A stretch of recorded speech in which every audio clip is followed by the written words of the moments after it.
In terms of introduction, I think I'm the least experienced of the lecturers. So I would be like, I completed my PhD in 2018, so most recent. I don't have enough teaching experience. So please bear with me if I make mistakes. That's one. Second, I have an environmental engineering background. I did my bachelor's in environmental engineer. I did my master's from US in environmental engineering. I worked in an environmental consultancy with Department of Defense and the Environment Protection Agency, EPA. And then obviously due to the financial crisis, we got laid off because environment is the first to get hit when you have any kind of crisis, which with the recent COVID crisis, you may have also observed. And then I returned to India.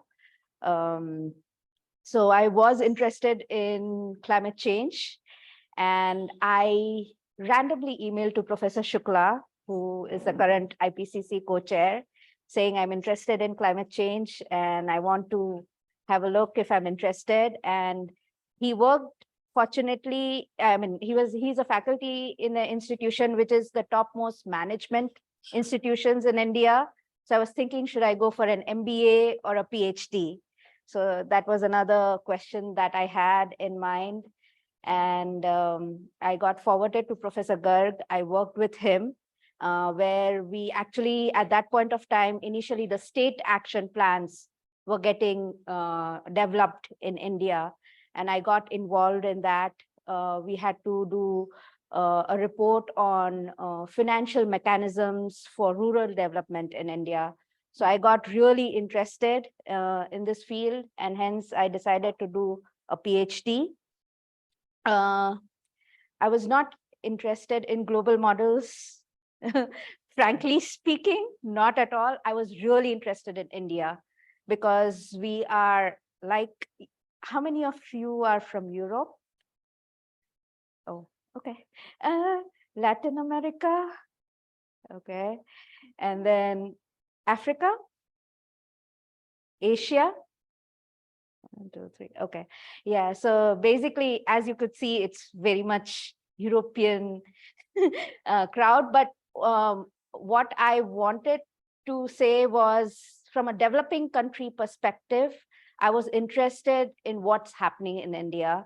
I was interested to understand from a public policy perspective and climate perspective, and in priorities, when we talk about environment, it is the least in a country like India when we started our research. But fortunately, in the last decade, it has come to the forefront with the leadership, the current leadership that we have, controversial. But still, he is, when it comes to climate change, very affirmative. He wants that we take a better stance, India takes a better stance. But at the same time, development is also a very important agenda for India.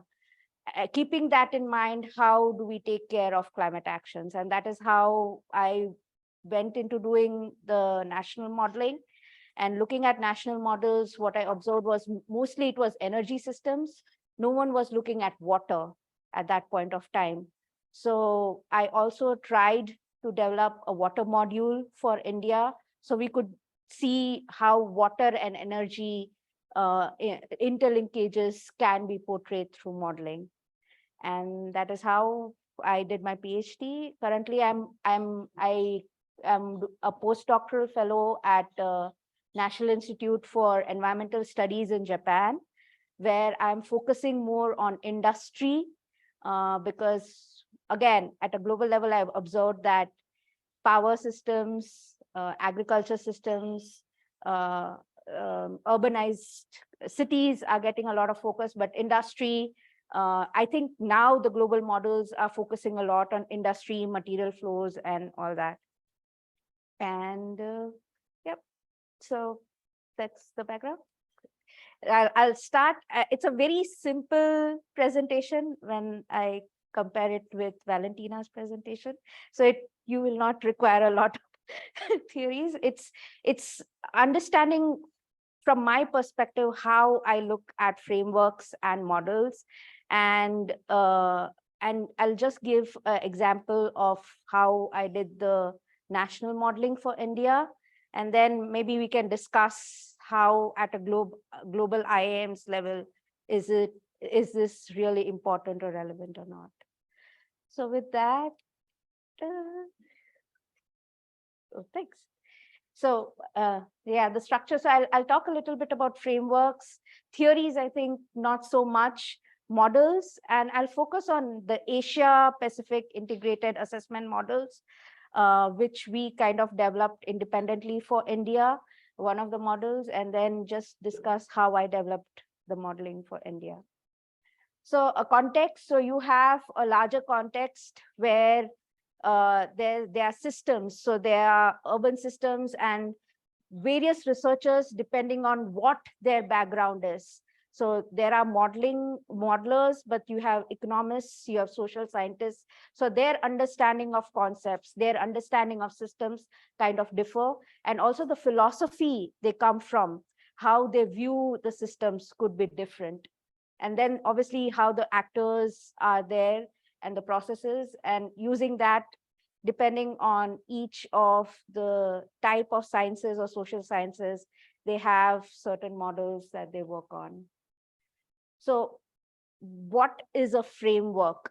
So framework is kind of a map, and this is very loosely based, but I'll show the more advanced framework that are commonly used across literature. But framework is a map that you show basically the viewer, the reader, that this is how we look at the system, which is a very complex system in a very simplified form. And obviously it is dealt with various disciplines. You can use the framework across various disciplines. That is up to the researcher how they want to go about it. And these frameworks could be conceptual, analytical, action oriented, activity theory oriented, distribution cognition oriented, and even procedural.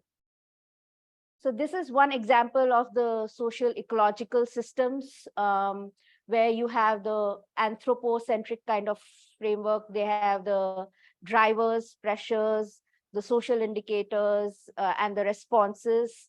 Then you have the ecological systems. The SLA is the social livelihood assessment systems. And then you have the human environmental system. So every system, depending on which perspective you're looking at, from a human anthropocentric perspective or an ecological perspective, the frameworks could be different. And this is from a political economic perspective, the institution analysis and development framework is a very well-known framework used in, I think, political economy. And we have the integrated assessment framework where they have the climate sciences, the atmospheric composition, the human activities, and the ecosystems. Here I have gone around human activities because most of the mitigation models that we work around are in the human activities box over there. In theories, as Valentina talked about game theory, there's a supply demand, the classical neo-Keynesian theory, the neo-Malthusian theory. So you have to go back to theories, which is the framework, and then what is the theory that you want to use. Right now, I would be just using the simple supply demand theory through our model. But you could use any framework that you want, depending on what your research question is, and how you want to use a model. So obviously model is a very simplified representation of the actual phenomena. There's various kind of models. So there are spatial model, which is local, national, regional, global, the temporal, that is the short term, medium term, long term, and then the sectoral. I don't think it's the energy industry, building sector, FLU, and transport sector, and the waste sector. So these are various sectors. When we talk about mitigation activities in terms of modeling, you could have all of them together, or you can also have a separate model for each of these. And this is just an example of how the model is developed. It could be a bottom-up model. It could be a top-down model, which is generally a bottom-up model could be optimization, accounting, or partial equilibrium. A top-down model, generally it's CGE or partial CGE, and you could have a simplified hybrid model where the soft linkings are happening. Many of the IAMs, there are hard links that's happening. And then in IAMs, generally you have each module. So you have the energy module, the land module, the water module, resource module, and the climate module. So at a national level, maybe in the developed countries, they have all these modules. But in a developing country, it's difficult to get all the modules. You could have a separate energy module, you could have a separate land module, but having for specifically climate module at a country level, especially for a developing country, it's really difficult. And obviously, this could be at a spatial, temporal, sectoral, and the data, depending on what kind of data that you get. And for national models, data is one of a huge issue, especially when we are from a developing country. This is just an example of a top-down and bottom-up approach that we have. So in top-down, you have the energy efficiency, the price effects, the income effects, and the investment effects that are considered. Whereas in the bottom-up, it is more of a technological driven, where you see what is the service demand that is required, and then to capture that service demand, which are the technologies that are required. If you use those technology, what is the energy that is required, and hence what are the emissions? So in summary, when we are looking at any specific model, you have to see which discipline are you coming from, what is the theoretical origin of your study, what framework you're using, what is the application field, and then what is the purpose for the framework that you're developing. Are you doing it at a temporal scale or a spatial scale? And then what are the concepts behind the model that you're using? So if you need to clarify that, because during the methodology, these needs to be clarified, generally for a PhD defense, mostly not so much depending on the paper development, depending on what kind of journals you are applying to. So the background of global IAMs. So obviously, global IAMs have played a very essential role at the international climate policy, and to a certain extent, even some of the national climate policies. They have contributed to the series of COPs and the IPCCs, AR assessment cycles that have occurred. And there are well-coordinated model intercomparisons, especially in developed countries. Like in AR6, you had the energy modeling forums, the Engage and CD Links project. And for AR5, similarly, you had the energy modeling forums and the Ampere and Limit projects. However, the question today is national modeling and scenario development important? What do you think? I think you come from different backgrounds and research. You have different research questions, but I just wanted to throw it out. What do you think? Is it important or it is not important? Global models are enough. Yeah. But how many of you are doing national modeling? You could, 1, 2, 3, 4, 5. Okay, 6. Okay. Okay. But just there are almost 200 countries. Obviously, the representation in most of the global models is 32 regions. Discussions generally happen at a G7, G20 level, but there are many developing countries. We are talking mainly about mitigation. Adaptation is occurring in many of these small countries. So those kind of questions need to be also taken into account.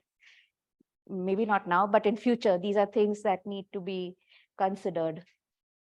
The background for national IAMs is obviously they play a similar role. So what global IIMs have done for the last almost 3-4 decades, I think with the NDC, specifically with the NDC, the Copenhagen Accord, and then with the Paris Agreement, and now with the Glasgow Pact, the implementation plans are coming out, right? And with implementation plans, the actions actually are happening at a national level, subnational level, and local level. And hence, national modeling and scenarios are gaining more importance. So even at IPCC, in this AR cycle had a chapter on national modeling. And obviously, there is talk about localization, spatial modeling, which is becoming equally important when we are talking about climate policy. Apart from that, obviously, there's the NDCs, then there are the long-term strategies, and there are periodic reviews. So every nation, if you know, so there is this IPCC process. Do you know about the UNFCCC process for national teams, nation countries? Okay, so there's a UNFCCC process where every nation has to submit its national communication, that what is in, and in the national communication, they show what are the most current policies that they have, what is the current emissions at that year that they have, and have they basically accomplished the NDC targets or the targets they had before the NDCs, have they accomplished that? And every, I think, 2 years, they have to submit, a developing country has to submit a biennial update report, and every 6 years, every nation has to submit their national communications, that this is the emission reduction, these are the emissions, and these are the emission reductions that are achieved. So for those kind of things, they have to do short-term modeling, hence they also do this national modeling. So it becomes really important that we have more national modelers around the world. And then in addition to that, as we had at a global level, the model intercomparison projects, now at a national level, specifically in China, India, and also I think Latin American countries, there are model intercomparison projects happening, because now more national modelers are coming out. So we need standardization. We need to see how data has been collected, what are the assumptions that are being used, how do we characterize each of the models that they are using. And when it comes to modeling, 3 things are happening. One, many of the global models are being downscaled. There are global models which have a framework, and there are national models which are independent of the downscaling of the global model that are being developed. And completely, there is an independent modeler, national modeler, which is developing their own models at a national level. So there are these 3 things that are happening currently. Yeah.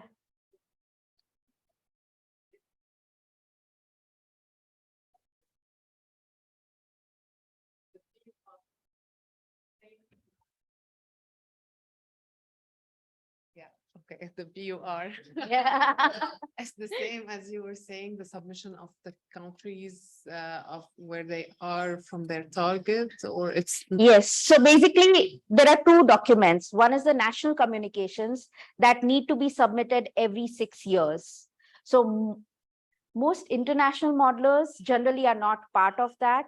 They are modelers in the government, and the government also consults agencies who can do modeling for them. Otherwise, it's collection of policies, and then they have this emission inventory that they have created to basically estimate what are the current emissions of that country. So every 6 years, it's a national communications, and then every 2 years, it's for developing country, it is called a biennial update report, and for a developed country, it is called a biennial report or something like that. There's a little bit of difference.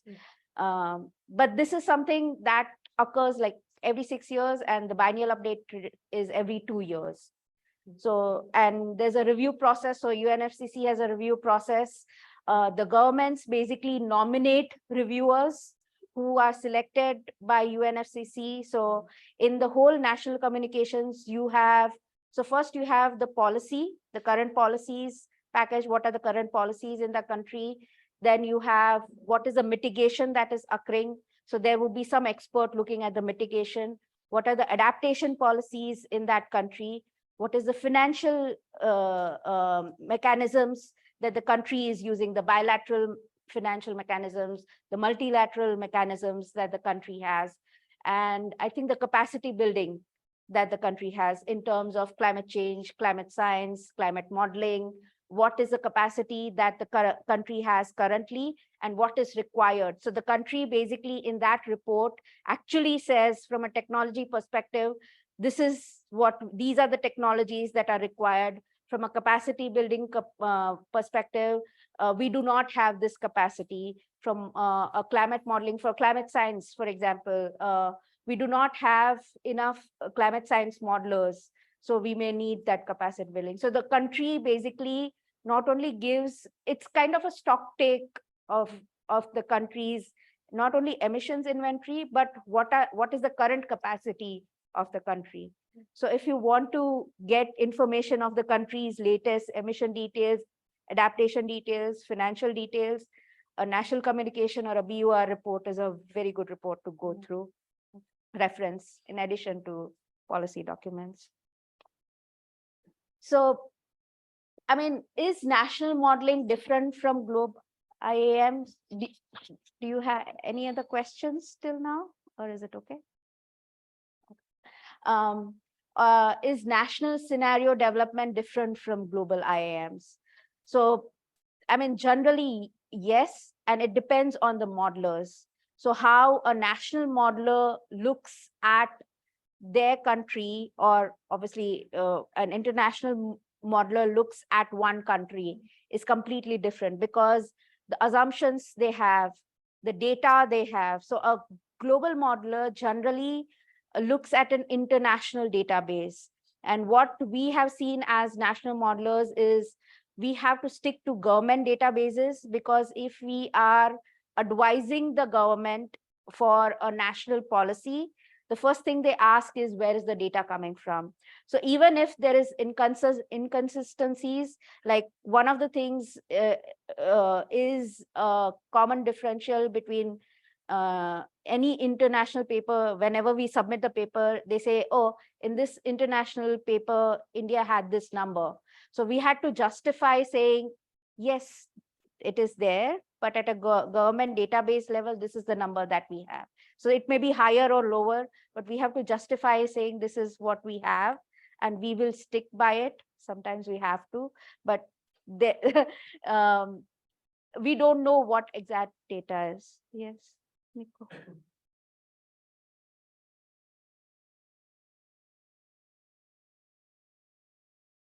Thank you. Very useful insight. What kind of data is most sensitive here? Because I think for the energy data and also the FAO data, so for land use, India also reports to the IEA and the FAO. But what is the critical data you are referring here to? So basically, what was interesting was, as a PhD student, we tried to get information from many of, I mean, at least I would say 7 years ago, it was really difficult to get data because it was not open source. Now, a lot of data is open source and you can directly ask the ministry. At that point of time, it was closed. In 2017, IEA had a kind of MOU with the Indian government, and they got really good data from each of the ministries.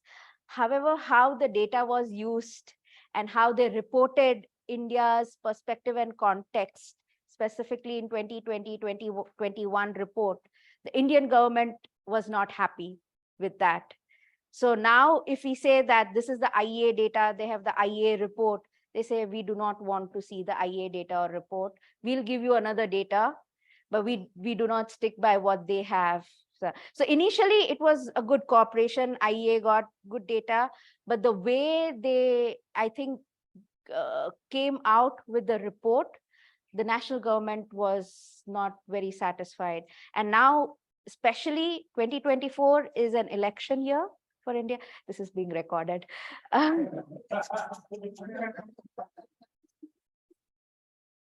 But I think in many countries it happens. Anyways, it's an election year for India. So development indicators are very sensitive for the current government.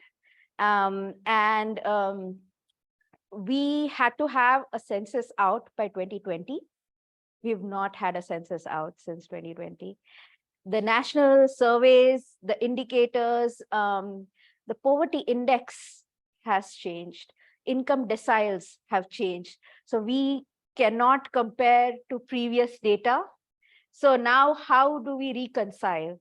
So those are certain internal questions we have as like looking at statistics and then reconciling.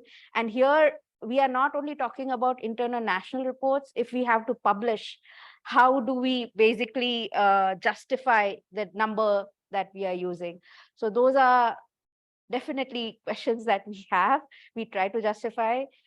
Energy numbers, though, are much more easier because it's readily available and mostly people are using the numbers. But even in those, I don't have an example, I'm sorry, but you could see that the IEA numbers, the NR data numbers, the government of India, so energy numbers, so Ministry of Coal versus Power Ministry's number for the same statistics would be different depending on how they estimate and everything. So that is also really interesting. And then we have to find like a middle point where depending on which ministry we are reporting to, we kind of use that data and then see what the numbers are and how much of a difference or a variation or range that can be, trying to satisfy everyone at the same time. Difficult, but practice. That is what helps things. So when it comes to modeling, I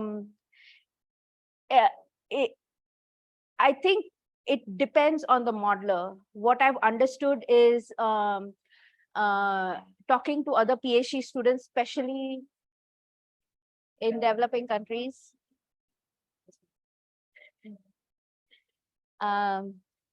The understanding of the system becomes really important. That is the first. Second is the data availability for that particular sector.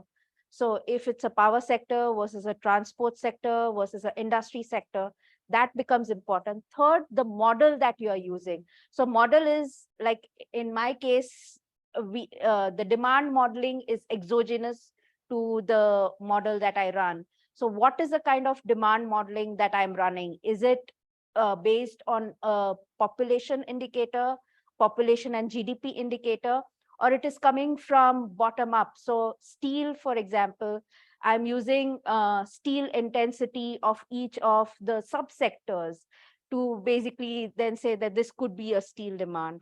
Hence, depending on the data, the model that you're using, you may have a different projection. And you need to justify what is the projection number that you are using at the end of the day, wherever you are publishing your data. Scenario development, again, the understanding of the system and then how, because there would be certain quantitative policies, but there would be certain qualitative policies where it is up to the modeler to decide how do you want to quantify that policy in your model. So that kind of explanation requires a narrative or a storyline. So when we talk about scenario development, that narrative and storyline, as much, however good you are at explaining that, it becomes really easier, especially during reporting and publication purposes. So now I'll just give a background of the Asia Pacific integrated assessment model. This was an international network that started in the 1990s, and National Institute for Environmental Studies in Japan with Kyoto University started this network. Here, the Asian countries and regions updated their target maps, roadmaps for the 1.5, which was the most recent. But at that point of time, it was a collaboration to basically develop models, not only at Asia level, but at country, each national level. And they have been, so I think like for India, China, they developed their national models in early 2000 under this AIM network. And now they are basically supporting many of the Southeast Asian and Southeast. So in Indonesia, Thailand, Vietnam, Bangladesh, Sri Lanka. So they are supporting these countries for their national modeling development and scenario development. So this is just an example of the integrated model. As you can, so you could see that when it comes to emission model, they have an accounting model, they have an end use model, which is a techno-economic model, which I'll discuss in detail. They also have an economic model, and this is at a local level, country level, global level. So at a country level and local level could be a sub-regional level, a state level, or a city level. And a subnational could be called a province or prefecture in Asian countries. So that, and then they have sequential dynamics. There is dynamic optimization. There's also static models as well. And these are connected to other models, which is the population model, the transportation. So these are end use model, residential, burden share, stock flow, macroeconomics. And this could be connected to the simple climate model and has been also connected to the impact adaptation models, specifically for agriculture, water, and human health. So this impact models have contributed to the IPCC working group 2, whereas the emission models have contributed to the IPCC working group 3 reports. And here, even just going into much more detail, you have in the top down the AIM material model. There is an extended snapshot model. There's a hybrid approach where they have an AIM backcast model, energy snapshot model, and this all goes into AIM national model. This could be at a global level. They have downscaled certain models, but even an individual independent country can have their own national model. And there's an element transition that is a service demand model. So you have the material flow model under this. And then this is connected to the top-down approach is connected to the AIM CG global model. And the bottom-up approach is connected to the AIM end-use global model. And just to give an understanding, so the AIM end-use would be something, the snapshot model is like the LEAP model. Anyone working on LEAP model over here? Okay. Yeah. The AIM end use is like the message, marker, times, timer, primes model. AIM end use works at annual level. Now we have a AIM power plant model, which is working at sub annual, seasonal, even hourly level, like the times. The AIM CG model is like the merge, GTM, IPA, PACE model, and then AIM CG basic is like the IMA claim R, merge, message, and soft link models. And then there's an AIM accounting abatement cost curve model. And then obviously the AIM family is the integrated assessment. So it's a group of everything, like you have the merge, message, globe biome, timer, remind, magpie, and all those models together. So here, I mean, just from a bottom up, I'll be focusing on the AIM model, but these are the other models that are there. And from a time scale, as you could see, that the AIM end-use model, it's a very shorter time frame. So it's short to medium term when we compare to the CG models or the long-term models, which are till 100 years, the next 100 years. And also the element transition and backcast models are for like 50 years generally. Cost definition. So in AIM, generally we use the technology costs, so these are engineering costs or financial costs, and the economic costs of a given sector. So if there is a tax, it's easier to use. If there's a fuel tax, if there is a subsidy, we can easily use it in the AIM model. At a macroeconomic level, it's the GDP and the gross value added that is taken into account. So I think, yeah, so aim and use, generally it's a bottom-up model. It's a recursive dynamic model. It takes into account the technology transition at a given time. We analyze carbon tax, energy tax, subsidy, regulation, any kind of economic instruments.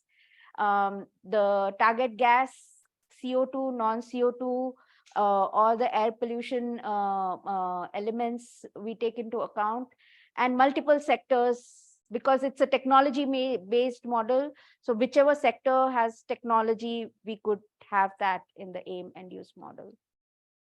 And this is the actual, so basically one can see the real flow is energy flows into some technology, which basically provides a certain service, like the electricity is provided.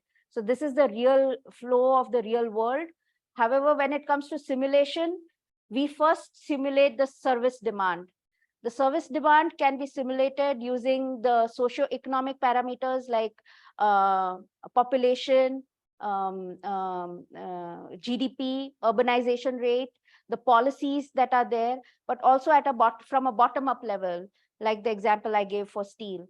And then we have the technology database where we need to know the technology costs, the investment costs, the operation costs, what is the consumption, what is the input that goes into. So from a material flow, if you require, for example, in steel, you require a pig iron. So how much pig iron is required?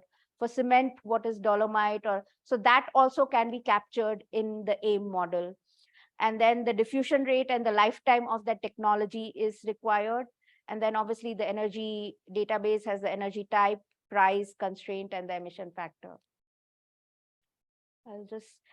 Just a common difference. So AIM is a recursive dynamic simulation versus Markal is a dynamic simulation. So Markal, I think, works over a period initially. So it works over a period of 5 years. AIM, it works on an annual basis. So another difference when we talk about results is the model archetype. So based on that, also the results could be different. And how, so that needs to be taken into account. One of the questions generally reviewer asks is, what is the input to the model?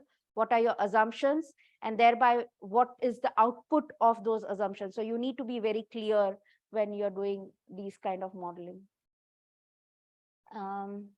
So also in AIM, we have a static model which calculates only for a specific year. And then you have the recursive dynamic, which calculates year by year. And then the dynamic model calculates for the entire period of the stock. So I'll just think, okay. So the first concept when we talk about AIM model is the energy, the technology, and the service. So for example, service is the transport demand. The technology that is required could be a car, could be a railway service, or it could be by air.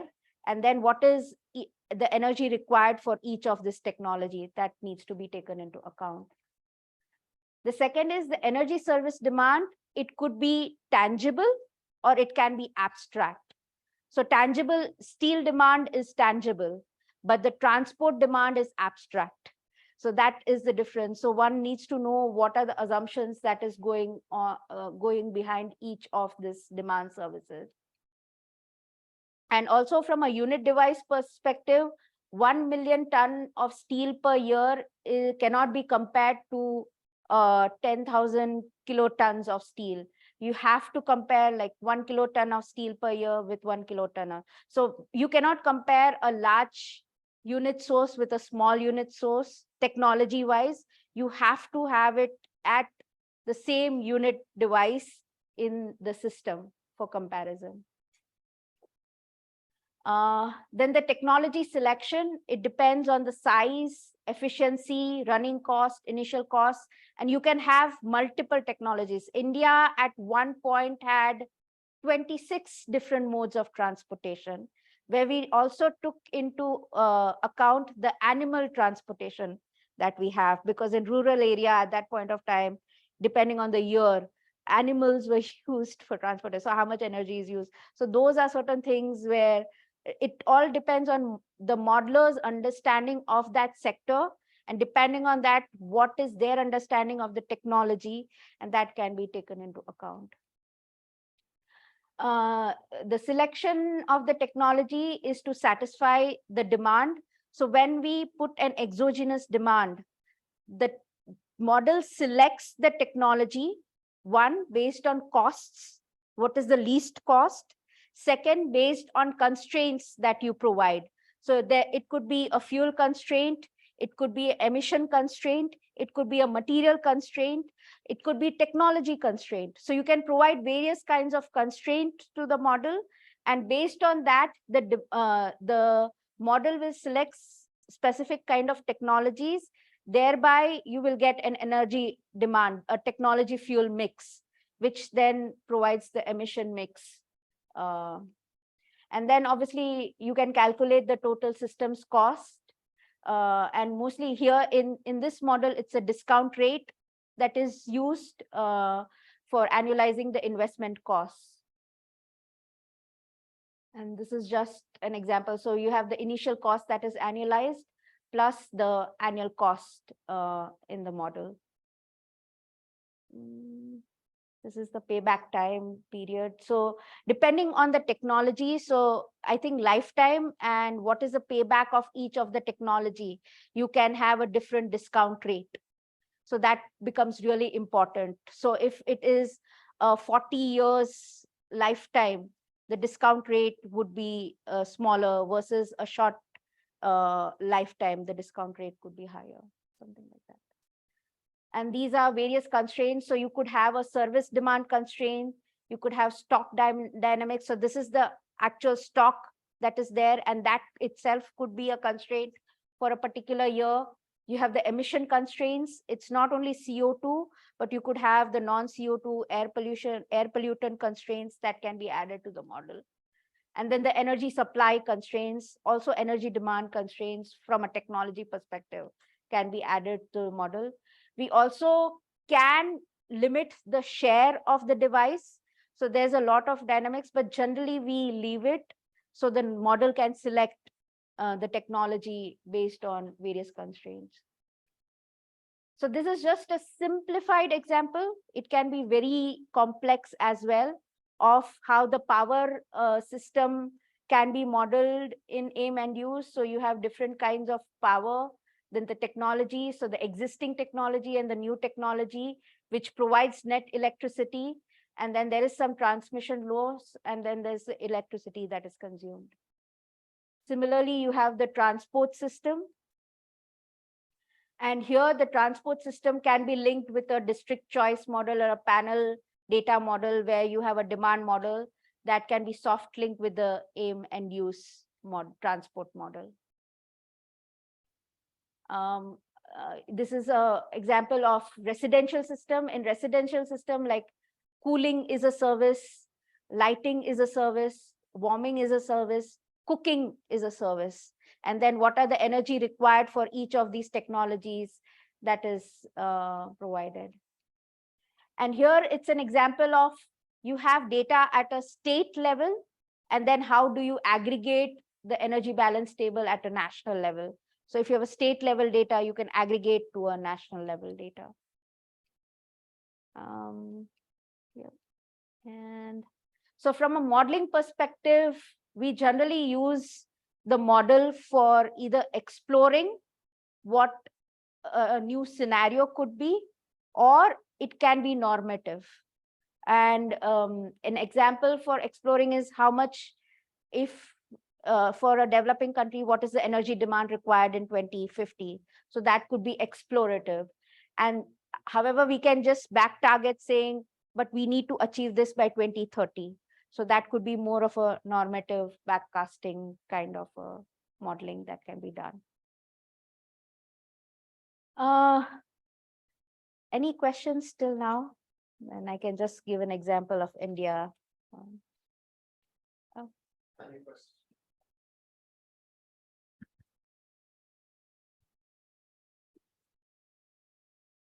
It's a question that you had on your slide, some slides back, and it is like, what does discounting mean within AIM? And I wanted to ask you just that, and maybe especially in the context of the difference between normative and exploratory scenarios. Do you use the same discount rate for both, or? Discounting in AIM is based on the technology that you use and the device that you use. So a power plant may have a 5 to 6% discount rate versus like something which lighting or something may have a 33% higher discount rate. And it also, I think, depends on how you want to use. When it comes to exploratory, I think generally we use what is the normal discount rate of the technology at certain point of time. Like today, what is the discount rate of a technology when it is installed? Versus if in normative, what happens is you have been given a target. So what should be the discount rate to reach that target? So at that point of time, we use a different discount rate. So maybe then we can say that we assume this discount rate, hence we reach this target. I see. So that's your like lever by which you force your scenarios to Yeah, actually yeah, reach we the can. targets. In addition to the constraints that we have, that is again another lever which we use. Okay, thanks. Yeah, thank you. Maybe it's coming now, but the transition from traditional use of biomass, which is in India still a substantial share, and also many households depend on that. Will you explain this now, or yes, yes, okay. it is there in one Excellent. of the slides. Excellent. So hopefully I'll answer your question. So just to give a context of India, we are the second largest producer and consumer of coal. However, when it comes to thermal coal, so basically production of coal, 91% is thermal coal and only 9% is coking coal. So most of the coking coal that is used in steel is imported by India. So that needs to be taken into account. So we have almost 220 million tons that is imported. We are the third largest consumer of energy. However, our generation per capita is 1,000 megawatt hour per capita, compared to China, which is 5,000, to America, which is around 12,000, to Canada, which is around 16,000. So we are just at 1,000 megawatt or kilowatt hour per capita. So it is even below the global average. Obviously, population is the denominator, hence.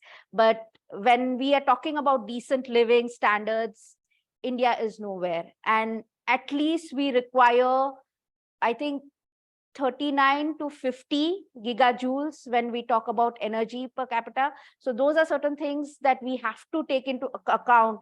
Hence, India always speaks about development first, that we need to see that there are decent living standards provided for every citizen in India.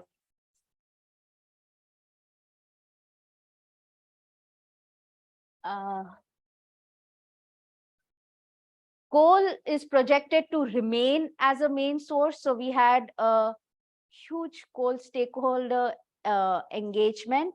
We started the engagement just before COP26, where initially when we, and this is interesting, initially when we started the survey, no one in the government or the subcontractor who was helping us wanted us to write coal phase down or coal phase out in the survey. No one wanted to address that term at all. So we had to write everywhere coal transitions, because they would want the coal to be transitioned and used for CCU, the coal capture utilization, or CCS. So the coal can continue to stay. However, COP26, a couple of things happened. the Prime Minister declared net zero. Coal phase down was a huge topic. The media kind of slashed India, saying it was India who did say, and the phase out term was removed and phase down was introduced by India. Please understand, China has 4 times the coal we produce. There are other countries who also are forcing. Though one interesting fact is 12 countries around the world produce 88% of the global coal. So if these countries take into account their coal production, maybe coal phase down occurs. But at the same time, one needs to also realize every country needs to be self-sufficient. So you cannot force a country of its natural fuel source and say that, no, you need to go, you need to use another fuel source or technology or something like that. So, I mean, many things from a climate justice perspective is quite questionable how things are moving on. But anyways, that's another topic.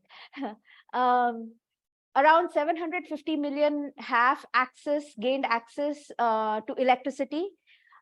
Technically, government says 100% of India is electrified. However, when we talk about 100%, this is how the indicator works. That means if 10% in a village, 10% population has electricity, that village is electrified. That's how we reach the 100% electrification. So technically, there's still, I think, around 90 million people who may not have electricity. So those are certain things when we talk about real indicators versus what government is publishing. One needs to be aware of that. Agriculture is one of the main sources of non-CO2, and we talk about non-CO2, about 19%. So total CO2 emissions in India, CO2 equivalent, about 75% comes from energy systems, which is transport, industry, the power systems. But about 19% come from agriculture, waste, which is the methane and the N2O emissions. So that becomes really important. So when India talks about net zero, we have not yet defined if it is carbon neutrality or GHG neutrality. And if we are talking GHG neutrality, we have to talk about at least an extra 10 to 20% of the GHG emissions, which is very difficult. Now we are doing the net zero modeling. We have so much residual emissions that we have to take into account. If we talk about GHG neutrality, that's a whole another ball game to talk about. But we need to consider that. And obviously 15%. So whatever emissions come out, if we take into consideration the non-CO2, it can be covered by the LULUCF. So the other sectors need to take into consideration how to become net zero on their own, because agriculture sector can be compensated by the land use change and forestry specifically. These were India's initial goals. So you could see that we have 8 NDCs, of which 3 of them are mitigation related and they are quantitative. So when we talk about quantitative versus qualitative, this is one example that quantitative is easy to model, qualitative is much more tougher to model when we are talking about. And what was really interesting is when I started in 2015, between 2015 and 2020, almost 150 policies were added in many of the sectors. So how do you map those? Now we have mapped almost 450 policies in India, and we are mapping which has the maximum emission reduction and everything. It was difficult. But this kind of shows the government is proactive when it comes to climate policies, and it is not only at a national level, but at a sectoral level. So each of the ministries are now playing an active role in looking at where we can have emission reduction, including, I think, at COP26, the Indian Railways committed to a net zero by 2030, which is unheard of at a sectoral pledge level across the globe.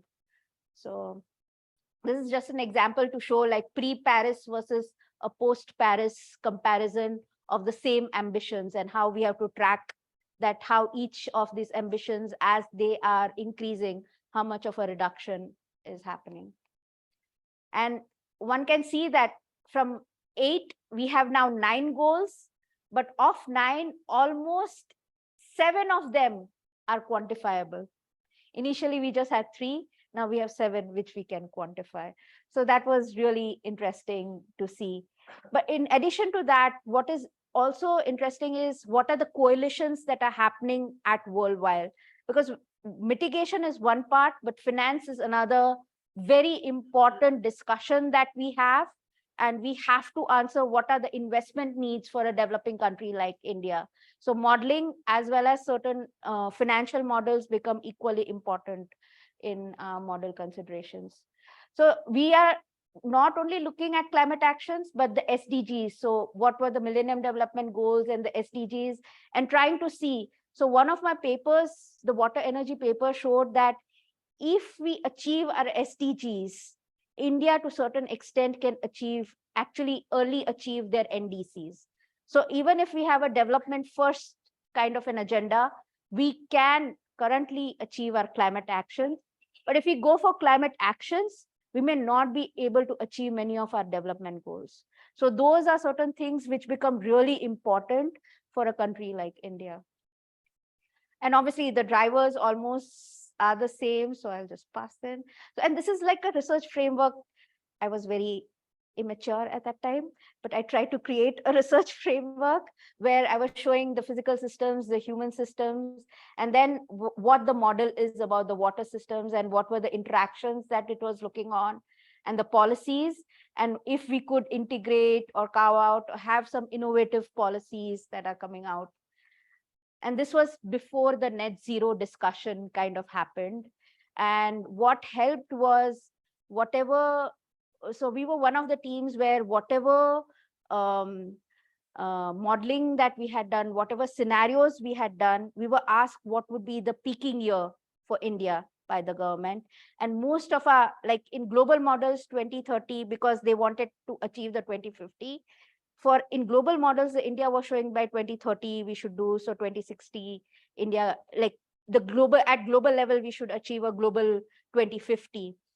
However, we said that in our model 2050 would be a peaking year, but maximum we can do a 2040, and that's how India reached, basically declared a 2070 net zero year. So one could say that modeling analysis kind of aided the government. I don't know which advice they took, but aided the government, technically, it can be said. So but this is how I had basically managed the flow. So in AIM family, they had a resource model, but they did not have a water module in their system. So that is what I did during my PhD, where there's a resource type. So as they had the energy resource, we have the water resources, the technology, and the services. And then water came as in a material. So I could kind of see, I could see what is a water demand and then connect to a water supply. So I had also prepared a resource model looking at the agroclimatic conditions and the water hydrological models, basically. I did that. And this is kind of a model where the drivers are there, the macroeconomic, social, market drivers were there, policies were looked into. So in addition to population and GDP, I looked into the economic instruments, the regulatory policies we had. Input was energy, water, as well as land into the model for each of these sectors at a technology level. So how much is the energy required? How much is the water required? How much is the land required? And then power was endogenously. So each of the sectors had a certain electricity demand, and that was hard linked to the power sector. So the power sector basically saw how much is the total electricity demand and then cost optimize which are the technologies which would basically provide for that electricity demand that is endogenously created in the model.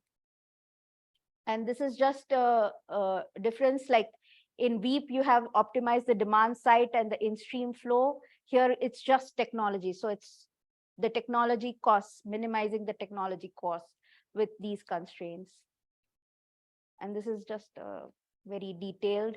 Here, I just show that basically I took the global circulation models, which was fed into the hydrological models, and we got the water inflow. So what is the water supply limit at a national level for India? And that limit was one used at a plant level, but we also applied that limit on the aim and use model. So, and this is just an example of how the hydrological models, basically the variable infiltration capacity model was used. And here at each of the nodes, they kind of connected and then showed what is the flow, the water flow, and then what would be the water supply to each of the power plants. And this is just a scenario. So we did the BAU, the NDC, the 2.5, 1.5 scenarios. And then we also had an integrated future where there was a emission constraint, energy constraint, water constraint that was added. And then that's how we looked at the scenarios.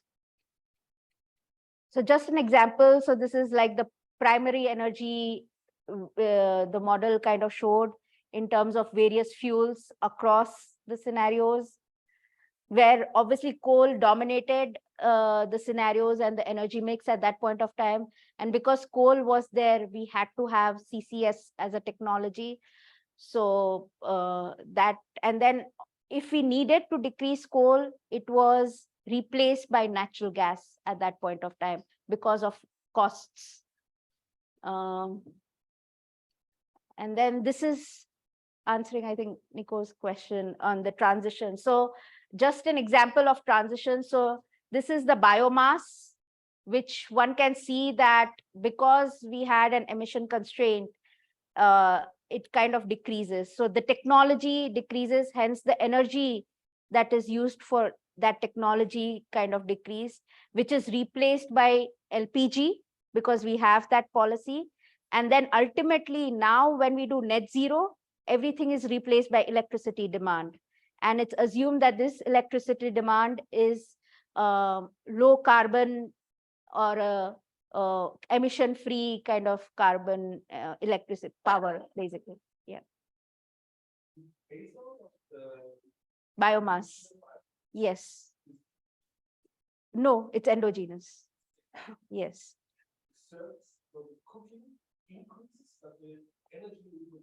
Yes, because the technology selection becomes, it moves, initially it shifted. So in this, it shifted to gas, specifically in the rural areas, but electricity in the urban areas. But there are certain urban areas which have city gas distribution.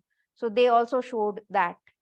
But now in net zero scenario, a lot of them in 2050 shift to electricity, even in rural, because there's also one problem with LPG we have seen as a policy.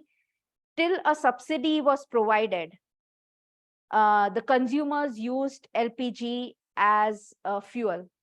But the moment the subsidy was removed after certain years, many of the people in rural areas specifically switched back to biomass.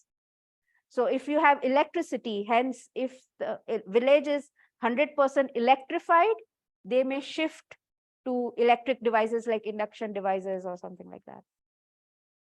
So you need to understand what's happening at ground level, what the policies are doing, and then how do you apply it to the model and see, like applying that constraint, see where how the model is taking.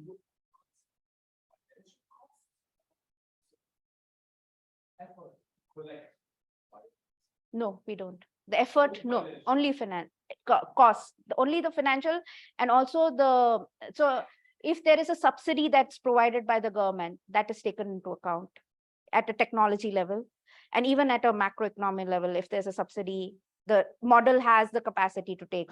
If there is a tax, so on coal, we have a coal cess, so that's a coal tax kind of a thing. So that at a technology level is taken into account.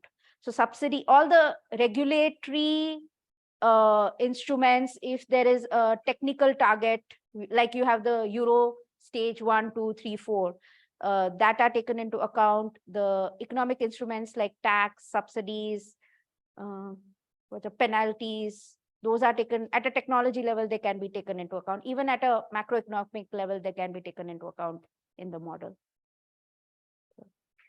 So a good question also, given that some people work on impact. Do you take into account the impact on climate change, for instance, on cooling demand, space cooling, I mean, which you showed here, like the impact on potential different scenarios in terms of temperature increases or heat decreases?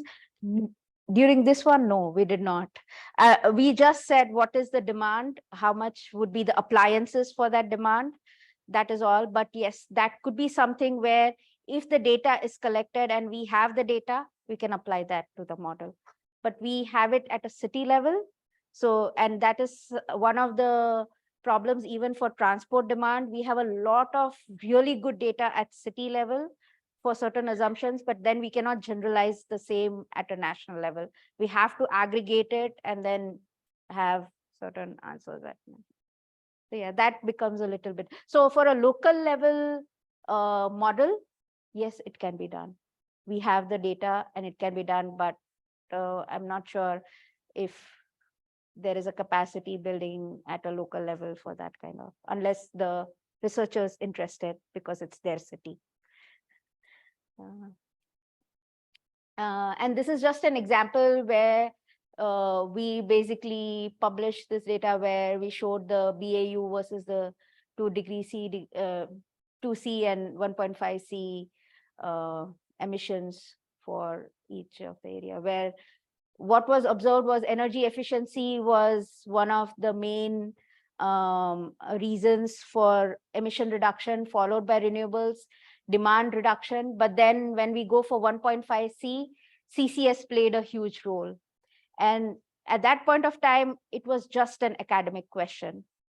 Now with feasibility, it's a completely different question that this is not feasible for that 23 billion. What are the other technologies that we can use? And here, I think the behavioral change kind of topic comes into picture, how we now model behavioral change. One is like work from home, which can be easily modeled depending on how you are able to convince that this is how we have modeled it. But others, a little bit difficult, but as we get the data, it may become easier. So, yeah. Yeah, so this is just an example, like what was interesting was to show that India's demand would be more than its supply by 2025. So we will be a water stress. We are a water stress nation in many parts of our country, but at a national level, we will be water stress at 2025. So we need to reduce our water consumption at various levels. And this was one of the things, and especially in power sector, because there was conflict between agriculture, power, industry sector. And when we put a constraint, it's the agriculture sector because the cost is low. A lot of technology shift happened in agriculture sector. But then when we talk about feasibility, the implementation of a drip irrigation is much more difficult in an agriculture sector because the farmers, depending on the investment costs required and the effort that is required, it's quite difficult to change from a common cultivation that they have of rain-fed irrigation to a drip irrigation. So those are certain things where we can always talk in the model, but when it comes to implementation, we have to also talk about what is realistically feasible at that point of time. Yeah, so this is just an example at crop level. So we had around 20 crops that we were looking at. 15 crops we were looking at, 20 industries we were looking at from a water demand perspective. And this is just an integrated approach where we saw that it was the agriculture sector that had to shift. And if it shifted, then we could come between the water supply could come down. That is one. Or we could increase the water supply by rainwater harvesting. And we had a policy at a national level called NREGA, where a lot of lakes and water resources could be added through that policy. So either how to decrease the demand or how to increase the water supply or doing both of them. So from a policy implication perspective, this insight could be helpful. And this is just, I think this is mostly the last slide, is just to show a soft link. So mostly we see the energy modules, the linked to the various other land module or water module. Here, what we did was we are linking AIM to TIMES model. We have linked it to the IMA claim model, and we are doing a lot of large point sources and non-point sources modeling using GPS at a city level and district level. And then we are aggregating that information for AIM end use and trying to do that. So it's just a soft linking of various models that we are doing. And then what is required? Definitely more national modeling, subnational modeling, local modeling is required. Stakeholder engagement, especially in developing countries, is required. Many of the policymakers are asking from an adaptation and impact assessment perspective, whenever we show this modeling results, what is the impact? What is the risk? What are the financial investments those are the questions that are asked. And if we co-create with the stakeholders, it's much more easier because we are educating them in understanding the modeling models as well as the modeling of scenarios and how we get the results. So that itself becomes really important. But leaving that, let me ask this. Do you think modeling is necessary when we have to do national climate policy? I mean, is it mandatory? Do you think? Is it? Yeah. But there are examples, especially like in Africa, without modeling, they are actually doing climate policy well, and it is being taken very positively. So that's also an interesting phenomena to observe and just to see how they then implement those climate action plans. So, I mean, just something to think about.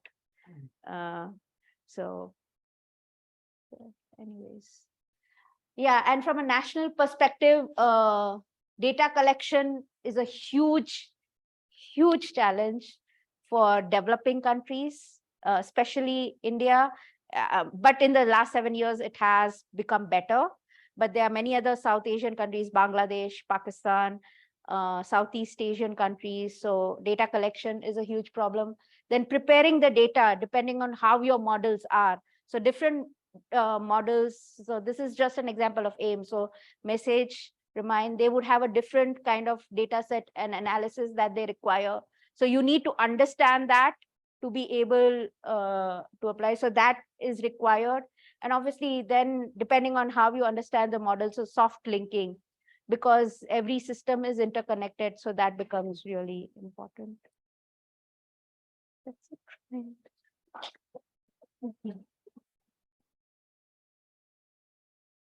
Yeah, thanks a lot, Sarita, for a very rich presentation. I mean, I think it complements very well the previous presentation, that once you go to national model, because after all, as I said, they are the policymakers, right? And Yeah. also they make the pledges, etc. Even in the game theoretic models, it becomes very detailed, as you nicely showed, on sectors, subnational level, etc. So yeah, and a good question whether, do you need model for national climate policies and what role is it? I think it's an important question to think about, maybe.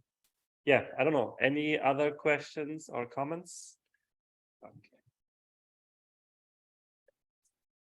Yeah, in view of the coal and oil exports, in view of the huge coal and oil imports, do you think Indian government or India in general sees like the transition as an opportunity to, in terms of energy security or energy dependency, to change that?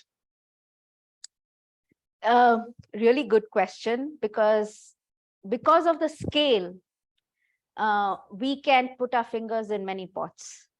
So we can say that we are looking into renewables, we are looking into nuclear, we are looking into gas. I think the reality is only 25% of our gas power plants are utilized today. So which is not profitable in any way. Hence, coal, everyone kind of backs up, because at the end of, and this was something I answered yesterday in one of the sessions, was what is the main driver for electricity in India? It's the cheapest cost electricity that should be provided to the end consumer. Why? Because the politician promises the cheapest electricity or free electricity. So for them, that becomes really important. Hence, the whole electricity system from a cost perspective has to look into that. So today, the old inefficient coal power plant in India provides the cheapest electricity. They should be phased out. A new power plant in India provides a more expensive electricity versus renewables. Those are depending on where the grid is, which state it is, it's slightly expensive. So it's not, the technology costs are now competitive. So that is not a question. It's who will provide, or what combination will provide the cheapest electricity becomes more important. So, I mean, at a national level, we can discuss this, but we have to go at a plant level where each plant, which is the most cost-effective plant, and hence that is why the plant is still going on and not phased out. So that now, because we are talking about feasibility, right? So, and then again, another question is rebound of coal. So yes, we move towards, so in South Africa, the discussion was, oh, we have outages. And I was surprised that people in South Africa do not protest for this outage. In India today, most Indians want electricity. So my guess is if we do not have electricity, 1 or 2 hours is okay. But if we do not have, there could be a huge public outcry, something like France in India, because electricity is one of the basic needs like water for India. So that is something, my guess is the politician would look into that. Then transitions may occur, but coal will still remain. So if we talk to any coal stakeholder, so if you talk to, and it also depends on which kind of stakeholder engagement you do. So if you talk to academicians, NGOs, think tanks, they're very optimistic about renewables. But if you talk to the entire coal supply chain, that is from coal mining to the power systems to the coal transport, they say, oh, coal is to be here for the next 25 years. We are here to stay. So it's kind of really interesting who you talk to, and everyone at a leadership level has an understanding. India has a net zero goal. So in their vision statement, they do have that we will shift, or we will add this much renewables. So their checklist is done. We have done that. But at a national level, does it, I think, add on? That's much to be seen. So, Thank yeah. you for the talk.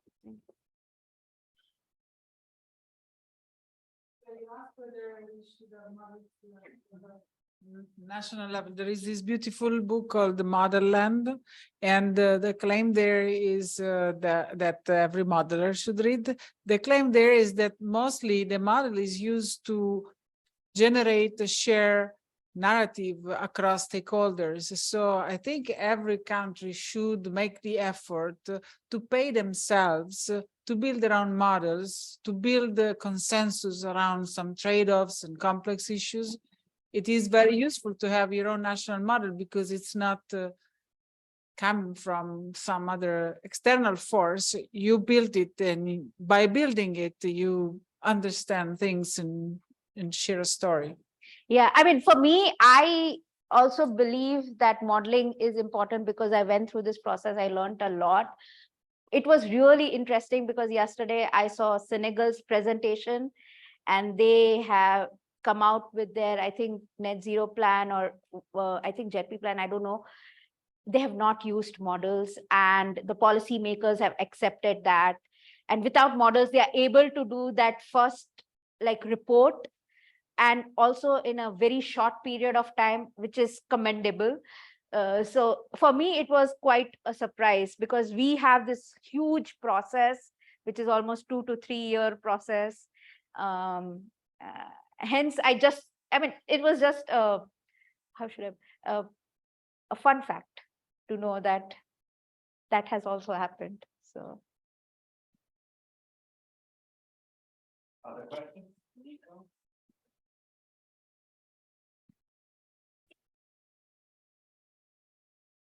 Yeah, thanks a lot. Very interesting presentation. Valentina, you need to tell us who wrote that book, because I cannot find it on. Escaping Model Land by Erica Thompson. Okay, you know it. Okay, very good. So the political economy within India and the role of coal versus renewables. I mean, when we look across many countries, including Germany, where I'm from, so we see that the coal regions usually are those who are lagging behind in the regional economic rankings. So the lignite region in Germany is, so to say, the lantern rouge of all the different areas that we have. Yeah, and the same you have in the US, the same you have in China, and so on. Yeah. In India, I think also the coal is very concentrated in the Eastern side. eastern, northern provinces, Bengal and Yeah, so yeah. on. And I mean, they are also not the best performing Yes. in economic terms. Yeah, social. Now and those with lots of renewables investments in India, also those that are economically prospering, Yes. mostly in the south and the Yes. southwest and so on, where you also have better conditions. Yes. Now I wonder, is this a political economy thing that the incumbent industries of coal, so to say, have a tight grip on policymakers in their respective regions? And how would you explain that economic development and coal seem not to go that well hand in hand? Yeah, so political economy definitely plays a role. And personally, okay, two things over here. So one is, there's a huge talk of just transitions in India, but the understanding of just transitions, how I've observed in South Africa, is completely different from that talk in India. Because in South Africa, what's happened was, it's in the last 30 years that they became independent, and their definition of justice is also looked into. If you talk to them, they have a better understanding of justice. But in India, it's all talk. It's not from an implementation. Like, everyone wants to be on the right side, kind of right now, because the discussion is, oh, do we want to do net zero? Yes, we should do net zero. Any of the leaders today are saying, yes, we should do net zero. What are the requirements? It's very interesting if we ask them as an organization representative versus as an individual person. So if you are an individual not connected to any organization, your answer will be different. But if you're connected or you're working in certain organization, your answer would be different. So the understanding of political economy will be much more complex in India. That is one. But what is interesting is, though socioeconomically these subnational states, the eastern states, are weaker, they are one of the first states to have a Just Energy Transitions Commission. So that was quite interesting for us, that they are the ones at a subnational level having these kind of commissions and at least starting the conversation. But my guess is it will take a huge time. We thought there would be winners and losers, but right now when we ask to any of the stakeholders, they are giving a very positive kind of answer. No, we need to go we need to achieve this. We are very much behind the Prime Minister on whatever targets he has promised. But I think when it comes to real implementation, which is around 5 to 6 years from now, that is when we will actually know if it's going to happen, or if these leaders, the main coal stakeholders, that is the coal mining, the coal power sector, would delay the entire process. What's interesting compared to Germany is at Poland, I think. I remember talking to representatives from Poland where the children would prefer going into the coal field, the coal sector, because of the pension, no, the compensation, the payment, the pay. I think Germany, or no, they As said far as that. I know, the coal workers, the coal miners, especially in Poland, are very badly paid. Oh, okay. The wages were relatively high in Germany, Germany, particularly, but not in Poland. but I don't know. So somewhere, I think it's Germany or Poland, they said the children would prefer, but here in India, most of the people who work in coal would prefer their children not to be in the coal industry at all. They would prefer that they go to a different industry or go out of India if possible. They would prefer that. So that way, when it comes to who the next generation, would they be interested?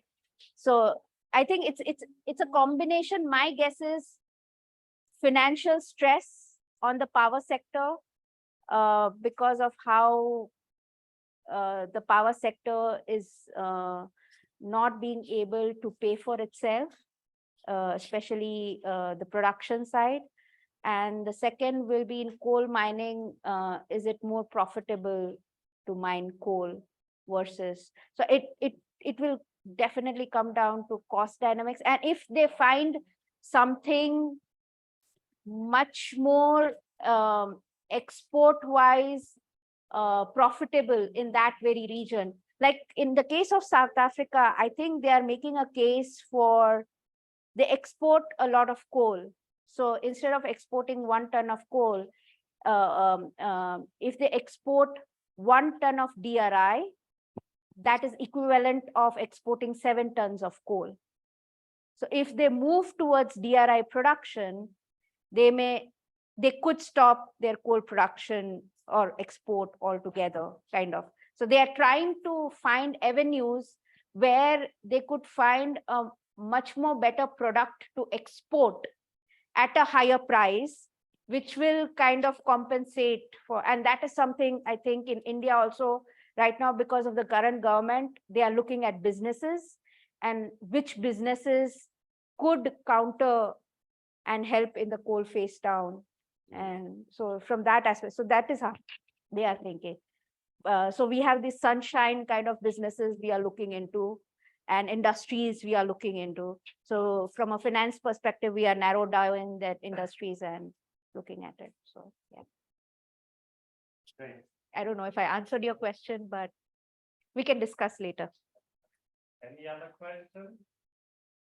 If not, thanks again, Sarita. Okay.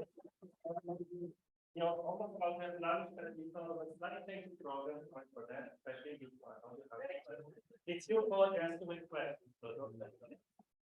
What we thought is that, you know, because we have this group work right here, to have this touch base on group works maybe just now before lunch, so that in the afternoon you're a bit more free in case you want maybe to go to the hotel. I mean, you don't have to come. You don't have to come in here at 5:45. So we thought if there's any question, first of all, by any group that you want to discuss in the plenary, please go up. Otherwise, yeah, maybe you can think of that. A second point, sorry, I think it's good to think about it. I think, yeah, I mean, as Sarita was saying, I think a national focus is really important, and then also looking at national data, national policies, the national policy proposals, etc. I mean, it's really interesting. Maybe we can go through the groups and see if you just took a kind of global or a national angle. I think from what I heard, there's also some people focusing on specific countries, which is great. And then also, yes, some insights from the last presentations can be useful. Yeah, so maybe you can do a quick roll call of all the groups, and maybe you can just say if you focus on a global or a national issue without giving away too much of the secret information, because we want to not spoil the audience from tomorrow's presentation, of course. And maybe also the status, if you choose the topic, if you choose the research proposal or the policy brief. Yes. Okay. So let's start with group one. Yes.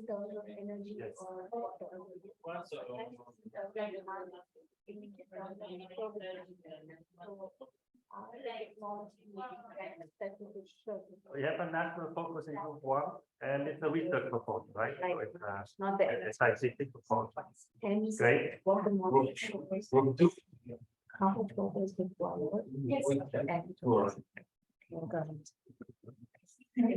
the question is, if it's a proposal or possibility, they change on the if it's national or global. It's a research program, a national, no, global. Yes. That's global. Okay. Group three.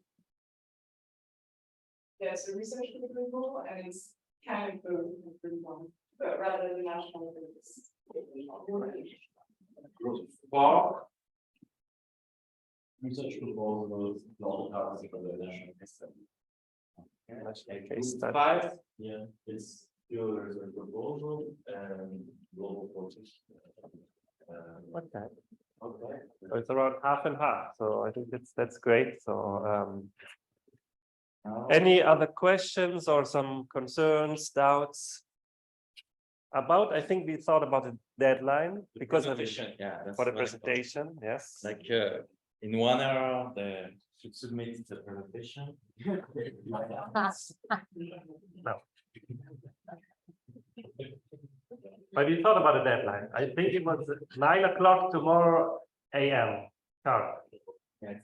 Yeah. And then the email to send is the Info at no, I think it's yeah, you write it here. yes, what I wanted to. So tomorrow at 9.